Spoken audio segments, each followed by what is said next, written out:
Okay guys, today we're back over as My Hero Academia Smash Tab, covering some more Smash Rising news. Now, I'm not in a great mood today. I have a lot of schoolwork, my head's killing me, I'm having some like jaw problems or something from my sinuses, I don't know. So if I'm slurring a lot of my words like I just did saying slurring, I can't say that word anyway, but it is because I am not feeling good and I'm just trying to make this video to go ahead and get the information out for you guys. So I probably won't do a lot of speculating within this video about what some of these things means, given that most of it is pretty straightforward. But if there is something that's not too straightforward, make sure you just ask me down in the comment section below. If I get enough questions asked about a certain thing, I'll go ahead and make another video on it. But let's go ahead and get into the information given to us. So I actually don't know where they got this information from, but I am getting it from the My Hero Academia Discord server. So I'll have that link down in the description below just because this is where I'm getting information from. So we got a whole bunch of changes. We got graphics changes, we get the R or the rising factor changes, the correlation diagram, quests renamed to patrols. We got character card changes, which is insane. We're going to be going over that in some detail. We got gadgets removal, which is another big thing.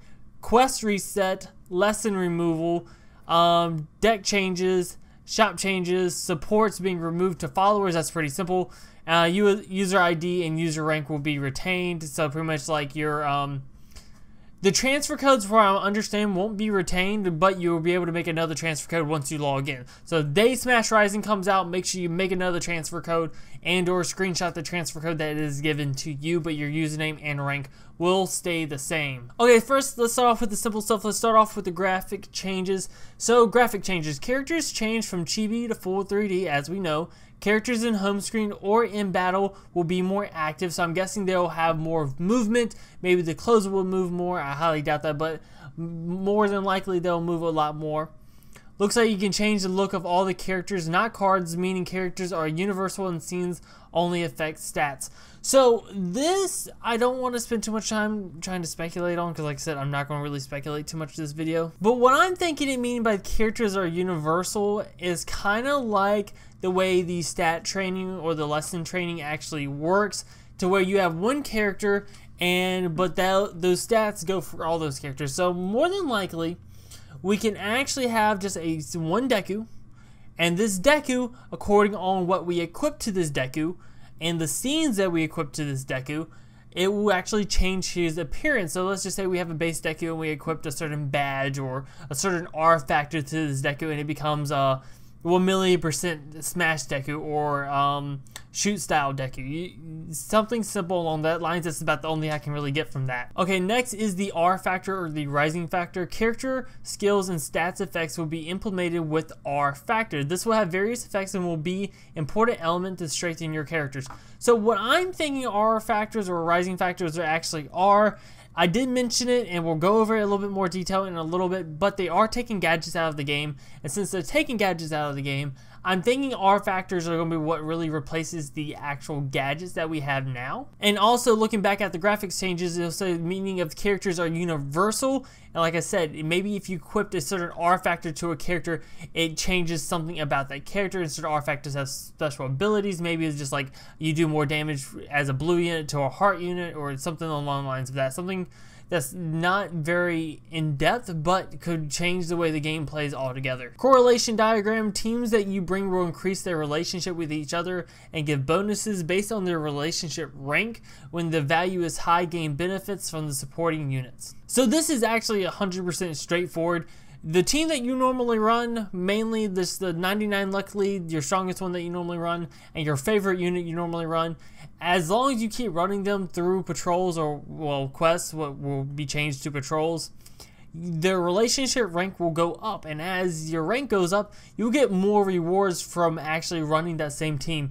Now, I don't really think it'll be kind of like luck rewards. It could be like luck, because I think they may be removing luck. I'm not 100% sure.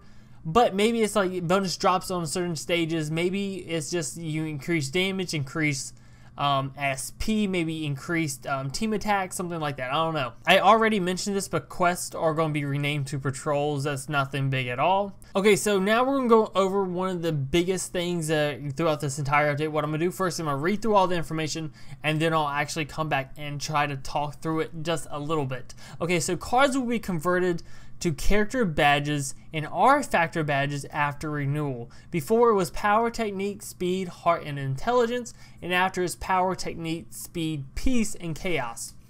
Current heart and / intelligent units will be rerolled into new attributes. Stats of the following: HP, SP, attack, defense, hit, avoidance, I believe, and luck. Before it was his HP, SP, attack, and defense. Also, things being removed from the character cards are type, with the attack, defense, tank, support, or balance type, special actions, swipe attack, and charge attack, and then luck. So I was right, luck is going to be completely removed out of the game, and then the different types of units that we actually have will be removed as well. So let's just, for example, the Bakugod or the yellow Bakugo, he's an attack unit. That's what he's made for. He's made just by spamming his smash attack. He's an attacking unit, to where the brand new US of Smash All Might is actually a tank unit. He's made to sit there and tank attacks because he can block. Well, that's being taken out, and then if you also remember the exam All Might or the beginner yellow All Might, they have charge attacks where you can hold down the screen, charge up, and attack, and do increased damage. That's being removed as well. Now, going back to the whole thing that characters are universal thing, cards will be converted into character badges and R factor badges after renewal. Again, I'm pretty sure I'm about 100% right on this. I won't say 100%. I'll probably say about 80%. That the characters that we actually have, just like in stat training, they're universal. We're always going to have those characters, and maybe it's a way that we actually have to unlock those characters in the game. I'm going to relate this to Voltage in a really quick sense. So in Voltage, you have a character, and you have to get X number of badges to actually unlock that character. Once you unlock that character, you have them unlocked forever, and then you have to get the actual ninjutsus and stuff for that characters. I think it's going to work kind of in the same way, given that we're going to have to find a way to unlock the universal unit. In this case, I'm just going to use a Deku. Of course, we're going to start off with the Deku, of course. But let's just say we have to unlock this Deku a certain way, and after we unlock this Deku, it's just a base Deku. But we can actually add character badges to this Deku and R factor badges to this Deku to make his smash attack change, to make his appearance change, make him change from the regular Deku to like shoot style Deku with a US of Smash or 1,000,000% smash attack, something along that line. So we have a universal character that you can actually add character badges and R factor badges to that character in order to change how he actually plays. So pretty much I think the badges and the R factor will actually take over the spot of the gadgets, which is the next thing, is that gadgets will be removed and converted into free hero souls. That's nice. We're getting our hero souls back, but I believe it's only 2 hero souls per gadget. So for everyone that's like me that spent 200 gems only to pull 3 gadgets from a banner to farm a certain event, you're only going to get 6 hero souls back compared to the 200 that you actually spent. And that is pretty stupid. We're going to get into more of that and character stuff as we go on. We're almost done with the basic info. So like I said, gadgets are going to be removed. Quests are going to be reset. You will be able to clear story quests again for rewards.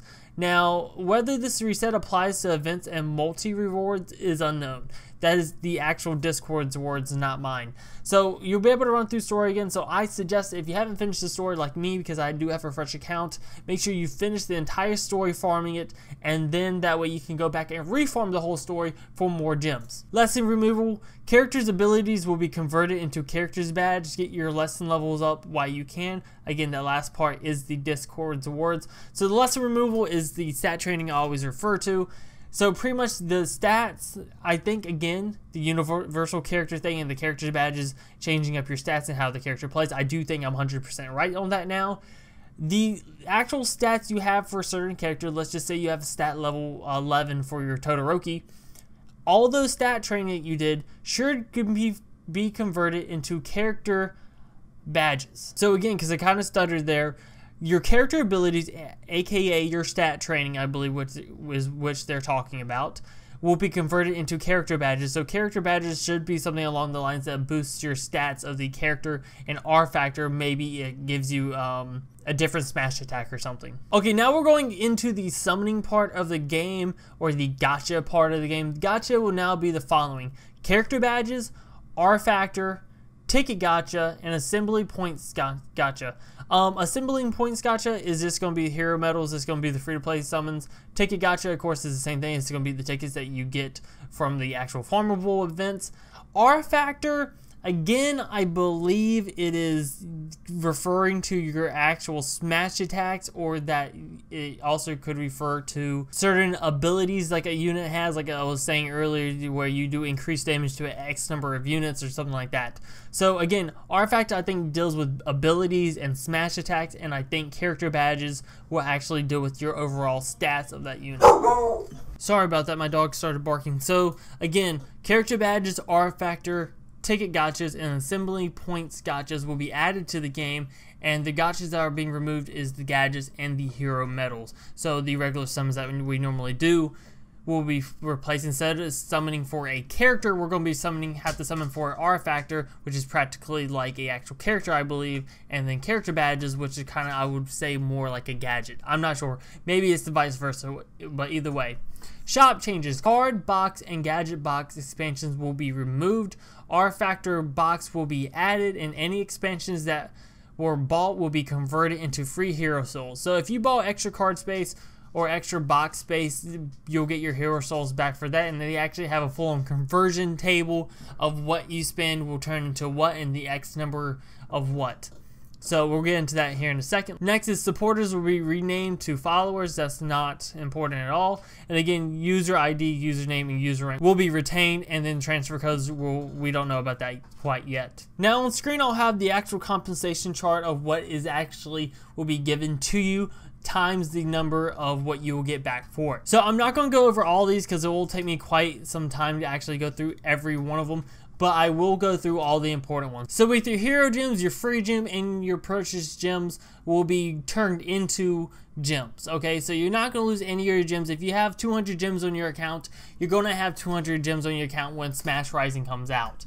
And the rate of exchange of that is one time, so that pretty much means for every one gem you have, you're gonna get one gem back. Okay, so next thing we're going over is the actual characters, or like the cards or the units that you use in the game. So for every character unit you have, you will get a equivalent character badge for one.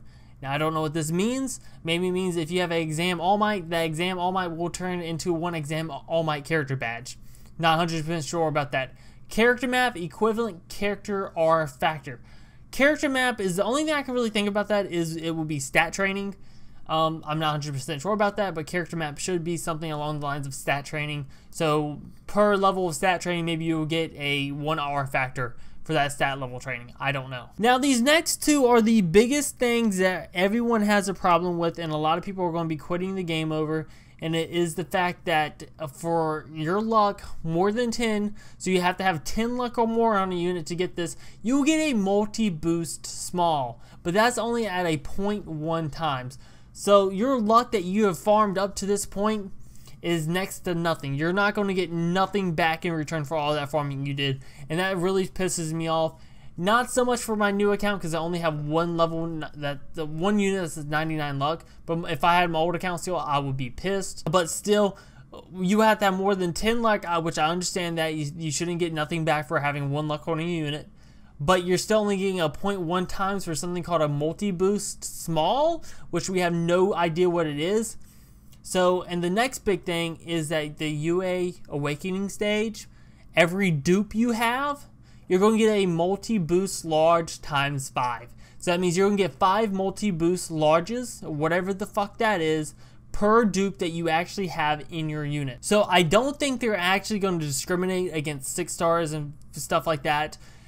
As you know, in order to UA a unit or put a dupe into your unit, they have to be able to go to the 5-star. Normally what we would do, we would save all of our 4 stars and wait until we get the 6-star version and feed those 4 stars to get abilities for those 6 stars. But since they're actually making it to where you're going to get these multi-boosts large, well, 5 per a dupe, I actually think I'm going to feed all my 4 stars into itself so that way I can have as many dupes on as many units as I can before this actually takes place. I've been meaning to do it anyway, so I think that would be the best way to get as much out of this taking away our dupes as it is. But a lot of people are actually mad about our dupes going away, and I'm right there with you, bro. I mean, Been trying my best, given I don't have any UA units right now. I've been trying my best to UA my All Might, and my All Might has 3 dupes into them. Most of my actually Smash Fest units have at least more than 2 in them, so it really does suck. According to what these multi-boosts actually do, is whether or not I'm going to be too pissed about it, it could be that they're just taking away our UAs for our individual units and giving us a multi-boost, and a multi-boost could do something along the lines of the same thing. It would give us like extra abilities for a certain character, because like I said, the characters are going to be universal now. So since they're universal now, we could actually possibly make it to where we have certain dupes unlocked for every single character. Because what I'm thinking is they're not going to have just 3 or 4 different types of Dekus. You have one Deku you attach certain things to, and then that will in turn do other stuff for you. I don't know. According to what multi-boosts actually do is depending on how pissed I'm going to be about them taking away my All Might dupe. Your character abilities will be exchanged to equivalent character badges times 3 so per ability you'll get 3 character badges for that ability. That's pretty decent, okay? Gadgets, you'll get free gems. Like I did mention, you'll get 2 gems per summonable gadget. So everyone that like me is taking time to farm up multiple 5-star All Might gadgets that are from the shop, that was a waste of time, especially when I get into the hero medals. All your saved hero medals, they're shit by the way. But every summonable gadget, you actually get 2 free gems back for that. So I'm actually really happy. I kept a whole bunch of extra free gadgets. Your coins will be transferred to hero coins times 1. So for every coin you have in the game, you'll get 1 coin back in Smash Rising. So that pretty much means you have 1,000,000 coin in Smash Tap, you'll have 1,000,000 coins in Smash Rising. But what sucks is that for every 10 hero medals, you're only going to get 1 assemble point.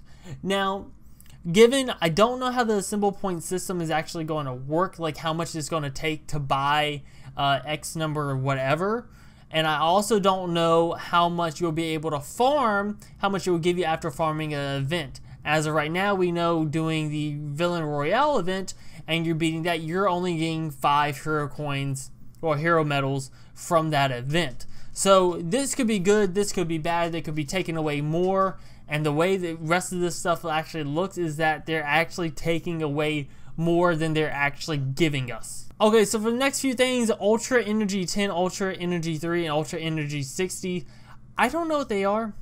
I have no clue what they are. The only thing that I can really think that they actually are is the stat training time reducers.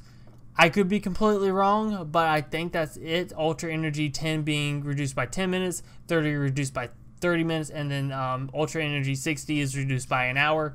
That's the only thing I can really think that they will equal up to. And for each one of those, we're going to get a multi-boost, small for the 10, medium for the 30, and large for the 60. Per one we get 1 back. That kind of makes me worried though, because since we're getting multi-boosts for our UA Awakening stage and multi-boosts for possible stat training items, that kind of makes me think that they're pretty shitty and that we're going to be getting a lot of them and we're not going to be able to use them for too much. So UA Awakening stages or dupes are going to be wasted. I'm sorry. Stamina Taiyaki. I don't know how to say that, but the stamina fish cakes, for every small one, you get 1 small recovery drop, medium, you get 1 recovery drop, and then large, you get 1 large recovery drop. So those are going to be equally exchanged, and then the rare gacha tickets, 4-star gacha tickets, and 5-star gacha tickets will all be converted into 1 as well. So if you have 5 5-star gacha tickets, you will have 5 5-star gacha tickets when the game switches over. Now, finally, we're down to the end. We're down to the gummies. Elemental Gummy, High Elemental Gummy, and Ultra Elemental Gummy. We need 10 for every 10, we'll get 1 back, which is completely stupid. So if you, I believe the Ultra Elemental Gummy or the All Might Hid Gummies, if you have a total of 100 for them, when Smash Rising comes out, you're only going to have a total of 10, which is absolutely absurd. I better only, and even then, once again, we're getting multi-boost for them. What the crap is a multi-boost? I have no clue what a multi-boost is, and I find it idiotic that something gummies and possibly stat training items is actually multi-boost, and that's going to be the same thing we get for our UA Awakening dupes. That's completely idiotic. I'm kind of done talking about this because I just want to punch my computer screen. Finally, the shop, card box expansions +5 and gadget box expansions +6. You'll get 1 gem for every time you actually use gems to actually unlock some space.